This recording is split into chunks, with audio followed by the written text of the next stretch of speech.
Someone who gave you flowers a few months ago that I thought was really dope was Nicki Minaj. Yeah. She responded to the excerpt from your book where you were talking about your experience on the BarberShop 3 set. How did you react when you saw that? You know what? That was another confirmation that it was time to do that book. And also that was one of the chapters that I questioned about putting in the book. And it made me like, once she responded, I was like, I was supposed to do that. And I'm so happy that happened, because it's one of those things in life, no matter what line of work you in, or no matter what you do, we're always in our heads so much thinking that someone else is thinking about you in some way, or and everybody's in their own bubble, in their own shit. And if you sometimes just come together and have a conversation, you'll see that, oh man, we was feeling the same way. Yeah. That's great. We could have had dope ass conversations on set instead of we just tiptoeing around each other or whatever, or not even really, not that we didn't speak, because we did speak, but you know, it could have been a bit deeper.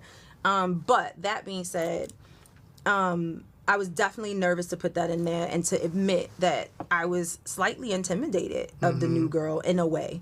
Right. But that's life. You know what I mean? So, I think it was great. And I think the fact that she even responded is like, that's just mature woman shit. That's great. Yeah.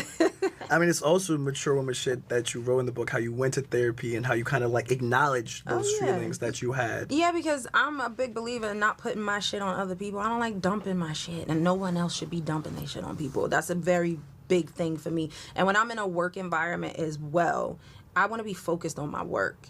And the therapy wasn't so much about her per se as it was about my feelings, about like, here it was, this role, I was here. What does that mean about me? And being a female in hip hop, I think it was so many of like, are we replaceable? Is this, you know what I'm saying?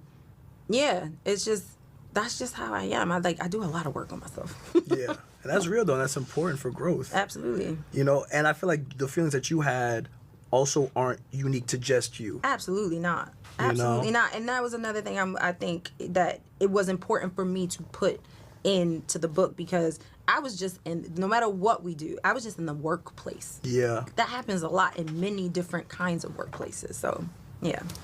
And what advice would you have to like young women coming up in the game right now who might be dealing with similar feelings of like intimidation about competing with the next woman or et cetera? Yeah, I mean, I would like to hope. You know, when I first started in business, I was like, I thought it was this big sisterhood. I do, and it wasn't. But but you know, I did have a few people that I could talk to, and I probably didn't talk to them enough. So I would say, you know, if you have somebody that you do probably or maybe have a bond with, even if it's an exec or something, especially a female exec or something like that, try to reach out. I think it's important. Or even if it's somebody that's not in the business, maybe just talk about it. I think that's the important thing, is just getting it out.